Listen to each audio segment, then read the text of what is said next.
Donc, le début est un peu coupé parce que c'est la suite d'un texte qu'on a déjà vu qui parlait des repas de Shabbat.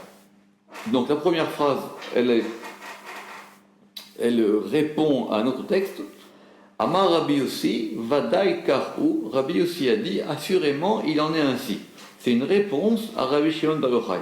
Rabbi Shimon bar Yochai, il avait dit que les 3 repas de Shabbat, ils correspondaient à 3 degrés.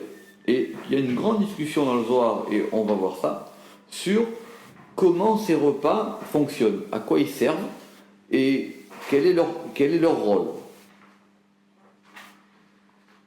Donc, Amar Rabbi Yossi, Vadai Karhu. Vaile le barnash de la ashlim chedvata de malka kadisha. Malheur à l'homme, c'est Zohar Yitro vendredi. Vaile le barnash de la ashlim chedvata de malka kadisha. Malheur à l'homme. On avait dit Vaile le barnash de la ashlim chedvata de malka kadisha, la deuxième ligne de Yitro. Malheur à l'homme qui ne complète pas la joie du roi saint. Alors ça veut dire quoi? Donc, Shabbat, c'est vraiment, dans le Zohar, le jour de l'union du roi et de la reine. Le roi étant le Saint béni soit-il, Kutsha Berechu, ou dans les Séphirot, Tiferet. Et la reine étant la présence divine, ou la Shekhinah, ou Malchut, qui sont les deux éléments, l'élément masculin et l'élément féminin. Et ce jour-là, c'est le jour de l'union parfaite entre les deux. Alors sur Tiferet et Malchut, on avait parlé, il y a une grande littérature dans le Zohar et dans la Kabbale. Et après on peut... Alors il y a des équivalences, mais elles ne sont pas toujours exactes, puisqu'elles sont à chaque fois à vérifier. Alors la plus connue, c'est que Tiferet, c'est le soleil, et Malchut, c'est la lune. Tiferet, c'est le soleil, Malchut, c'est la lune. Une qui est très connue, qu'on avait vue, c'est que quand on regarde le nom de Dieu qui s'écrit Yud, He, Vav, He, Tiferet, c'est le Vav, et Malchut, c'est le He. Donc c'est l'union du Vav et du He. Donc Tiferet, c'est l'élément masculin, c'est le Vav. Il vaut 6 parce qu'il correspond aux 6 séphirot inférieurs, qui sont Chesed, Gvura, Tiferet, Netzach, Od et Yesod. Et Malchut, c'est la 6e, enfin c'est la 7e en bas, et c'est le He. C'est l'élément de réception. Mais autant, quand on regarde les séphirot de haut en bas, Malchut, c'est l'élément qui reçoit, c'est l'élément de réception, c'est le He. D'ailleurs même, c'est le Mikvé Malchut. C'est un Mikvé, c'est le puits. Chez les patriarches, c'est le puits, qu'on appelle le puits. Parce que c'est elle qui reçoit les eaux. Et le Zohar, il dit qu'un vrai puits, il reçoit des eaux et d'en haut et d'en bas. Parce que quand on construisait un puits, il y avait 2 choses à faire. Un puits, c'est quoi? Un puits, c'est qu'on creuse une fosse. Il y a un nom là-dessus. La fosse, en hébreu, ça se dit bor. Je vais vous l'écrire. Si on a de la chance et si on est expert, parce que c'est un art de creuser les puits, on va creuser cette fosse au niveau d'une nappe phréatique, ou au niveau d'un endroit où il y a de l'eau. Donc l'eau, elle va passer par en dessous. Et d'ailleurs, dans la Bible, les Bédouins, au bout d'un moment, cette nappe ou cette source d'eau, elle se tarit. Donc ils sont obligés d'aller plus loin pour recreuser un autre puits, en fonction des saisons, en fonction des pluies, en fonction, etc. Mais ce puits, une fois creusé, il permet aussi de collecter les eaux de pluie. Il permet aussi de collecter les eaux, de collecter les eaux de pluie. Or, dans le désert, les pluies, il n'y en a pas beaucoup. Mais quand il y en a, elles sont terribles. Que ce puits, si c'est la Malchoute, elle va recevoir des eaux d'en haut, mais en même temps, elle peut recevoir des eaux d'en bas. Mais maintenant, ça, quand cette fosse, elle est irriguée, en hébreu, elle change de nom. Et elle va s'appeler BR. Exactement, elle va s'appeler BR. Ce qui veut dire que le Vav, qui est ici, est devenu un Aleph. Pourquoi il est devenu un Aleph? Parce que le Vav, il s'incline et il reçoit des eaux d'en haut et des eaux d'en bas. Ça c'est qu'un puits. Quand par exemple dans la Torah, les frères, ils jettent Joseph, alors, les bonnes traductions disent qu'il le jette dans une citerne et les mauvaises dans un puits, parce que ce sont deux termes différents. Il y a le bord et le BR. Il y a le bord, donc le bord c'est cette fosse, c'est la citerne, qui d'ailleurs peut désigner dans la Bible une cave, quoi. Mais ce puits-là qui reçoit et d'en haut et du bas, il s'appelle BR. Donc le bord, il insiste beaucoup là-dessus. Sur le bord qui devient le BR, sur le Vav qui devient un Aleph. Parce que le Vav ici, il va donc s'incliner et il reçoit une lumière d'en haut et une lumière d'en bas. D'accord? Donc, le jour de Shabbat, c'est... Alors, donc, parce que quand on regarde les sphirotes, c'est toujours pareil, quand on regarde les sphirotes comme étant statiquement, on ne voit pas cette dynamique de Malchut. Or, le jour du Shabbat, il y a une dynamique qui fait que Malchut et Tiferet vont devenir comme un homme et une femme, comme un roi et une reine. Ici, on regarde simplement le jour par rapport au roi. Or, le jour de Shabbat, c'est le jour de la joie et du roi et de la reine, parce qu'ils sont ensemble. Alors, je peux poser une question? À cause de le roi est joué, à cause de l'union de Tiferet et Malchut. Uman hedvata dele. Et quelle est sa joie? Alors, juste pour vous, hedvata dele, c'est sa joie à lui. Et si c'était la reine, on aurait dit man hedvata dila. D'accord? Donc dile, c'est vraiment un masculin. Et quelle est sa joie?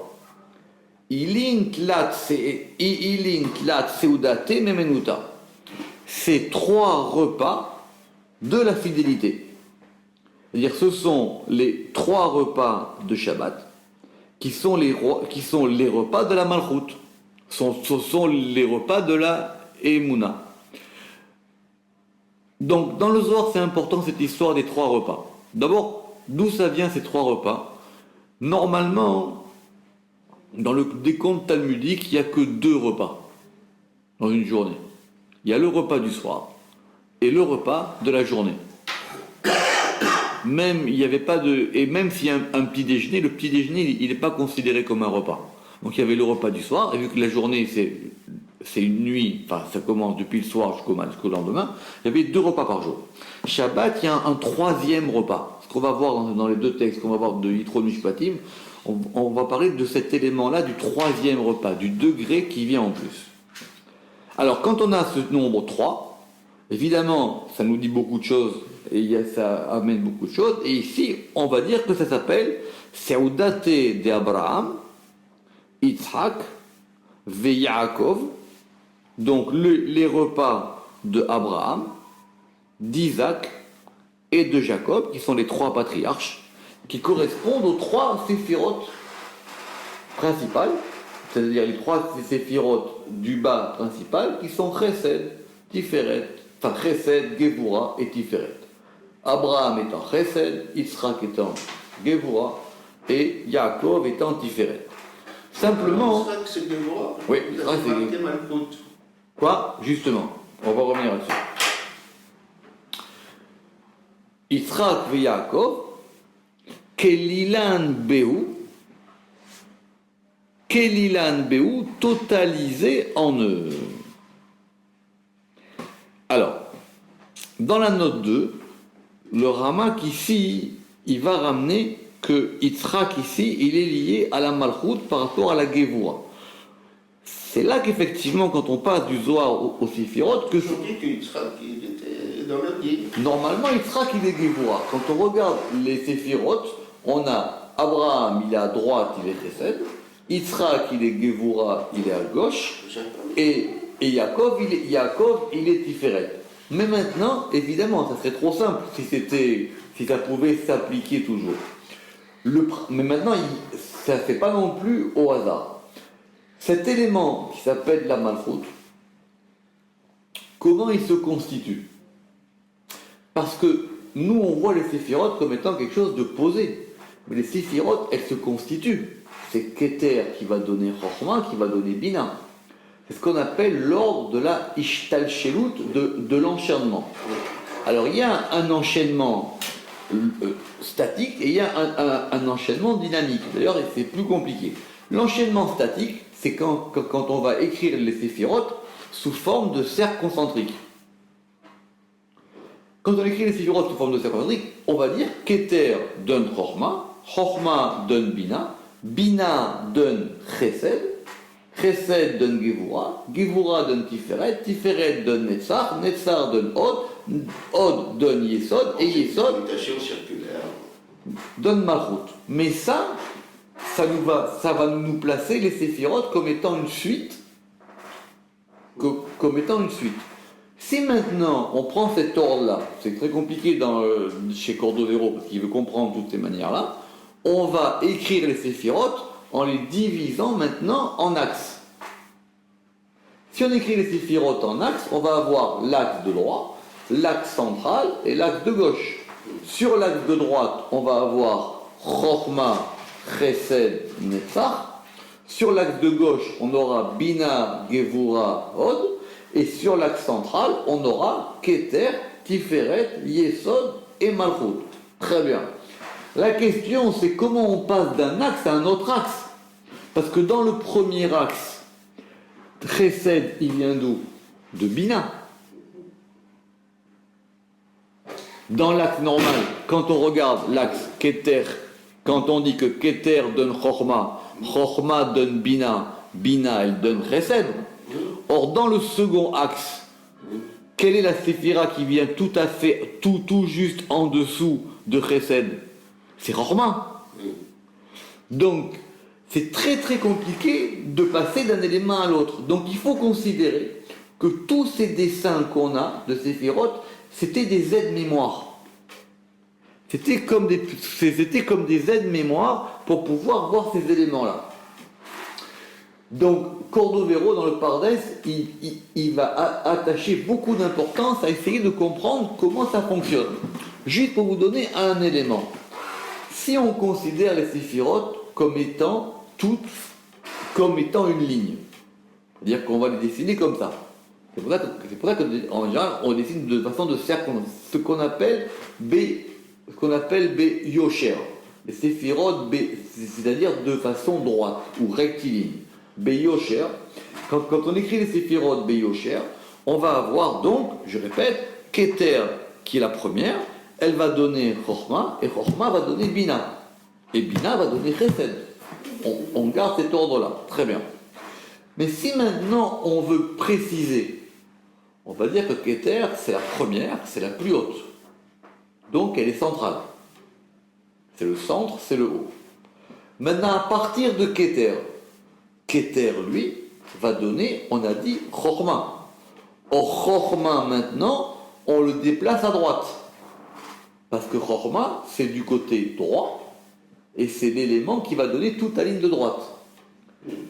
Et maintenant, on va dire Keter, Chochma. Et Chochma donne Bina, d'après le premier axe. Donc, si maintenant, on va mettre sur un ordre, on va dire Keter, Chochma, Bina, donc on va avoir une ligne comme ça. Keter qui donne Chochma, qui donne Bina. Et donc on va avoir des mouvements. Qu'est-ce qu'on va gagner? On va gagner évidemment une dynamique, mais on va gagner aussi de préciser la nature des choses. Maintenant, pour revenir à cet exemple particulier, ça c'est une longue discussion dans la Kabbale antique et dans la Kabbale moderne. Ça. Le Zohar, lui, il a tous les plans à la fois. D'accord. Maintenant, d'où ça vient ce que dit le Ramal? C'est de savoir maintenant comment est-ce que Malchut elle a été constituée. D'après le dessin rectiligne, la Malchut elle est constituée par Yesod. C'est Yesod qui donne la Malchut. D'après le dessin en axe, la Malchut elle est sur l'axe central. D'accord, très bien. Maintenant la Malchut, elle a aussi des particularités, puisque c'est la Séphira qui, elle, est la dernière. C'est elle qui reçoit des autres. Donc son principe, c'est un principe de réception. Or, le principe de réception, il est donc plus du côté de la Gévoura ou du Chesed? Le principe de la réception, il est de la Gévoura. Mais maintenant, comme... Parce que la Gévoura, c'est un principe de réception, le Chesed, c'est toujours un principe de donation. Donation, d'accord. Oui. Donc, et il y a un texte du Zohar à l'appui que ramène Cordovero, que la Gévoura, son premier mouvement, c'est un mouvement de Gévoura, mais qui est lié à un mouvement de Chesed. Mais si maintenant on veut prendre des instantanés, l'élément qui est premier dans la Malchut, c'est la Gévoura. D'accord? Maintenant, pourquoi est-ce qu'ici on voit ça par rapport à ces repas? C'est que on ne peut pas avoir Tiferet, parce que, c'est ce que pense le Ramak ici, parce que si on a Tiferet, lui, c'est le principe général du roi. Donc les trois repas, il faut qu'il nomme les trois éléments. Donc c'est pour ça qu'ici, il a dit qu'Abraham, il est lié à Chesed, Yitzhak, il est lié à la Malchut, et Yaakov à Tiferet. Et d'ailleurs même, quand on a parlé de ces trois repas de Shabbat, on va revenir doucement. Ça veut dire que maintenant, on a une union du roi et de la reine. Cette union, elle doit s'exprimer par ces trois repas. Ces trois repas, le Zohar nous dit, ils correspondent aux trois patriarches. Bon, ok, ça, Shane. On accepte ça. Première question, c'est dans quel ordre? Est-ce qu'on va dire que le Shabbat, c'est un ordre où le repas du vendredi soir, c'est Abraham, le repas du Shabbat midi, c'est Yitzhak, et le repas du samedi après-midi, c'est Yaakov, ou pas? D'autant plus que le Zohar ici, il a dit, c'est au daté d'Abraham, Yitzhak et Yaakov, qu'Elilan Béou, qui sont totalisés en eux. Qui est-ce qui est totalisé en qui? Est-ce que ce sont les patriarches l'un dans l'autre ou les repas? Donc sur ce point-là, il y aura beaucoup de discussions. Qu'est-ce qu'on veut gagner, mis à part l'élément technique de l'élément du texte? Est-ce qu'on va considérer ici que maintenant les patriarches, ils sont des éléments séparés? Ou est-ce que c'est à chaque fois comme une triade dont un des éléments serait l'élément principal? Et grâce à ça, on va essayer de comprendre c'est quoi le mouvement du Shabbat. Parce que le Shabbat, maintenant, c'est plus simplement un élément en soi, le roi et la reine. On veut comprendre, quand on regarde à l'intérieur, ce qu'on va faire dans les Zohar qu'on va faire maintenant, quand on regarde avec une loupe le mouvement du Shabbat, quel est ce mouvement particulier qui va du vendredi soir au samedi soir?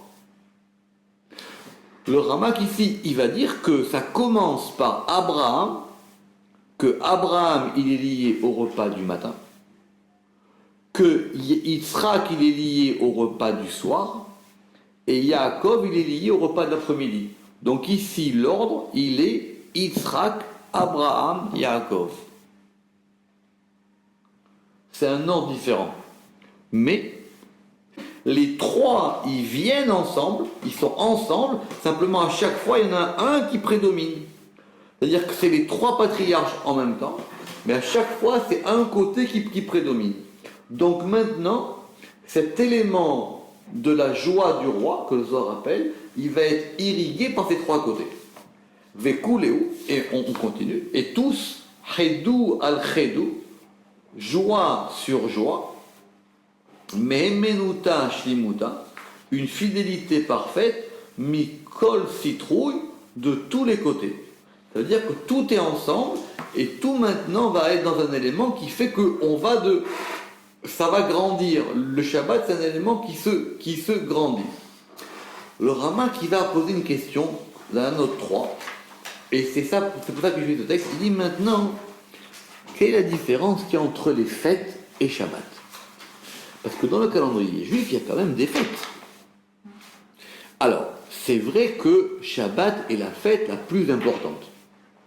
Premièrement. Deuxièmement, Shabbat, c'est la seule fête qui ne dépend pas du calendrier lunaire. Les autres fêtes, elles dépendent du calendrier lunaire.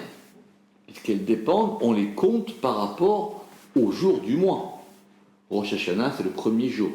Kippour, c'est le 10. Sukkot, c'est le 15. Pessah, c'est le 15. Shavuot, c'est le 7. Shabbat est une fête qui, elle, dépend simplement du calendrier hebdomadaire. C'est-à-dire que si, en fonction de la nouvelle lune, on fixe le premier jour du mois, comme ça se faisait avant, le 31 ou le 1er ou le 2, ça va changer l'ordre des fêtes. Shabbat, elle, est une fête perpétuelle qui ne change pas. Ça, déjà, c'est la grande différence. Même Kippour, qu'on va considérer comme étant le grand Shabbat des Shabbats, Kippour est une fête qui va dépendre de l'élément lunaire. Alors que Shabbat, lui, ne dépend pas de ça. Très bien. On dit que ça dépend du soleil ou pas? Alors justement, ici, on pourrait dire d'une part que ça dépend du soleil, mais on peut dire ici que ça appartient à un autre ordre temporel. Ça appartient à un ordre qui n'est plus fait sur un cycle de 29 du mois lunaire qui dépend à chaque fois de l'observation de la nouvelle lune. C'est un élément qui est perpétuel depuis la création du monde, qui correspond à 7 journées, et qui sont effectivement des journées solaires, et qui ne sont pas des journées lunaires, puisqu'on compte une journée en gros depuis le coucher du soleil jusqu'au coucher du soleil, pour avoir un cycle de 24 heures. Très bien. Alors maintenant, c'est quoi la différence? C'est que les fêtes, si on prend les 3 grandes fêtes principales, elles correspondent, elles, aux patriarches, mais de façon particulière. C'est ça qu'on va voir ici. Alors que pendant les fêtes, tous les patriarches ne sont pas présents ensemble, chaque fête correspondant à un degré des patriarches. Alors, si on prend dans l'ordre des fêtes de la Torah, la première fête de la Torah, c'est Pessah, puisque Nissan est compté comme le premier mois. Pessah, c'est la fête de la liberté. Donc elle est liée à Abraham. C'est la fête d'Abraham. Shavuot, qui est la fête du don de la Torah, donc la fête de la centralité, elle est liée à Yaakov. Et la Souka, qui est Komahe, qui est un endroit de réception, elle est liée à Gevura, elle est liée donc à Yitzhak. Donc il y a une différence fondamentale. Alors que Shabbat sont les 3 éléments qui sont ensemble, mais qui vont se décliner selon des lumières différentes, les fêtes de l'année, elles sont chacune liées à un degré particulier. C'est un degré particulier. Donc Shabbat, ça éclaire plus. Parce que si on n'a que Pessah, on n'a qu'un côté des choses. Si on n'a que Sukkot, on n'a qu'un côté des choses. Et pareil pour Shavuot. Alors, Tana, on enseignait, Be'adin Yoma, en ce jour-là, Mitazran Avan, les patriarches se couronnent. Et comme dit le Ramak, évidemment, ils se couronnent tous ensemble. C'est-à-dire, c'est le jour de couronnement des patriarches. On n'a pas le temps aujourd'hui, mais cette notion de couronnement, elle est importante dans le Zohar. Le fait de se couronner, c'est le fait de se grandir, mais c'est le fait de recevoir aussi une lumière d'en haut. Comprendre tout ce qui correspond à cet élément de la couronne. Vekol benin yankin, et tous les enfants puisent, parce qu'on reçoit de ces 3 degrés à la fois. Ma de lavachi bekol sha'ar chagin uzmanin, ce qui n'est pas ainsi pour les autres temps et fêtes. Parce que dans les autres temps et fêtes, c'est à chaque fois lié à un degré particulier. Donc le Shabbat, c'est vraiment l'élément le plus important de tous les niveaux à la fois. Et si Kippour a eu cette importance dans le calendrier juif, c'est parce qu'il est considéré pour d'autres raisons comme un Shabbat. Mais l'élément le plus important où il y a tous les degrés qui sont mis ensemble de tous les côtés, c'est le jour du Shabbat. Les fêtes, c'est particulier ici. Les fêtes, c'est un élément. C'est ça que le Zohar il a dit. Que en ce jour, les patriarches se couronnent, et le Ramak il rajoute avec précision tous ensemble, et tous les enfants puisent, et tous ceux qui maintenant sont liés au Shabbat, ils vont puiser, c'est-à-dire qu'ils vont recevoir.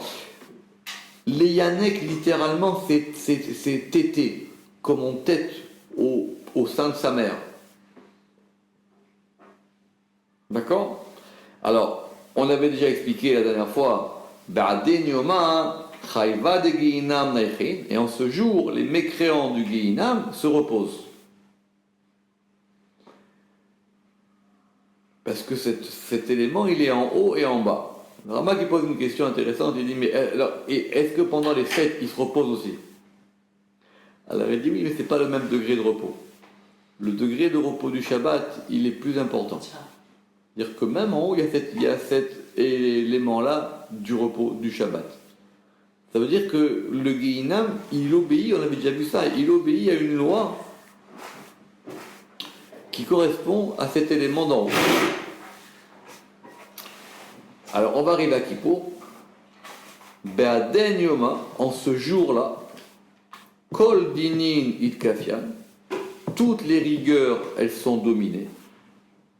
Ça veut dire que le côté de la rigueur, le côté gauche, le côté du din, eh ben, il est complètement écrasé par ce jour de Shabbat. Vela mitarin l'alma, et elle ne s'éveille pas dans le monde. Le Rama qui dit, ce qui n'est pas le cas pendant les fêtes, seulement un peu le jour de Kippour. C'est pour ça que quand Kippour tombe Shabbat, c'est encore mieux. Qu'est-ce que ça veut dire? Qu'est-ce que ça veut dire? Que dit la suite du Zohar. Be'aden Yoma, en ce jour-là, au Raïta mitatra b'itrin shilemin, la Torah, elle se couronne de couronne parfaite. Pourquoi? Parce qu'il y a au moins une chose qui est sûre, et d'après le Zohar et d'après le Talmud, la Torah n'a pas pu être donnée un autre jour que le Shabbat. Le jour du don de la Torah, c'était Shabbat. Ce qui veut dire que si on compte bien, ils sont sortis d'Égypte un jeudi. Parce qu'on a besoin d'avoir 49 jours entre Pessah et Shavuot. Et Shavuot étant le 50e. Donc, pour que le 50e jour tombe un Shabbat, donc il faut que le Pessah tombe un jeudi soir. Or, ça c'est sûr que le Talmud dit que les Kulei Alma Torah Nitna be Shabbat, la Torah ne peut pas être donnée un autre jour que le Shabbat. C'est-à-dire, c'est pas possible que ça se passe pendant un autre jour de la semaine. Donc, Shabbat, c'est lié à la Torah. Donc, le jour du don de la Torah, parce que ça ne peut pas venir d'un autre degré. Si on dit que c'est le jour le plus parfait de tous les jours, c'est ce jour-là qui doit correspondre au jour du don de la Torah. On peut sortir d'Égypte un jour de semaine, mais on ne peut pas recevoir la Torah à un autre jour que le Shabbat. La Torah qui est liée au degré de Shabbat, qui est liée au degré du roi, c'est ce jour-là où elle prend le plus d'éléments possibles, à tel point que le Zohar dira « respecter Shabbat équivaut à respecter la Torah entière ». Oui, respecter Shabbat équivaut à respecter toute la Torah. Même si la semaine, c'est que vous faites des choses différentes. Le respect du Shabbat, il est le respect de la Torah elle-même. D'où la fameuse question. Quelqu'un qui vole Shabbat, il est coupable de quoi? D'avoir transgressé Shabbat ou d'avoir volé? Transgresser, Transgresser Et oui. Shabbat. Parce que c'est plus important. bien sûr. Bien qu'il vole Shabbat. Or, en volant Shabbat, il va aussi transgresser Shabbat, parce qu'il va devoir fracturer une porte, il va devoir, je sais pas moi, porter des choses, il va devoir écrire, il va devoir peut-être, enfin des choses interdites. Et bien, dans le cas où quelqu'un vole Shabbat, c'est Shabbat qui l'emporte. Parce que c'est Shabbat qui est plus haut. Et à l'inverse, respecter Shabbat, c'est respecter le principe même de la Torah. Alors, Be'adin Yoma, on va terminer avec ça. Chedvata vetafnuka ishtama, en ce jour, joie et délices, ishtama se font entendre, Be'matan vehamishin almin, dans 250 mondes. Alors ça, c'est la poésie du Zohar. Mais pourquoi 250 mondes? Voilà. Alors là, il va y avoir encore des histoires qui vont permuter dans tous les sens, on va rien comprendre. Exactement. Oui. Pourquoi? Le Shabbat, ça va rester- Alors, déjà, Avec votre sabot, ouais, oui, mais c'est pas moi, c'est le Zohar, j'ai pas fait. Pourquoi 250 mois? Alors déjà simplement, comment on dit 200 en Gematria? Ça fait ner. Shabbat, c'est le jour de la lumière. C'est le jour de la lumière, Shabbat. C'est le jour où cette lumière, elle éclaire. C'est pour ça qu'ici, le Zohar, il a dit dans 250 mondes. Le Rizal, il donnera encore d'autres explications sur cette histoire de 250, parce que c'est des éléments de tout qui se fait ensemble. Ça veut C'est dire ça. qu'il existe 250 niveaux dans le monde. Oui, mais et c'est pour ça qu'ici, le Zohar, il a dit 250. Baruch Adonai Olam, Amen ve Amen. Ouais.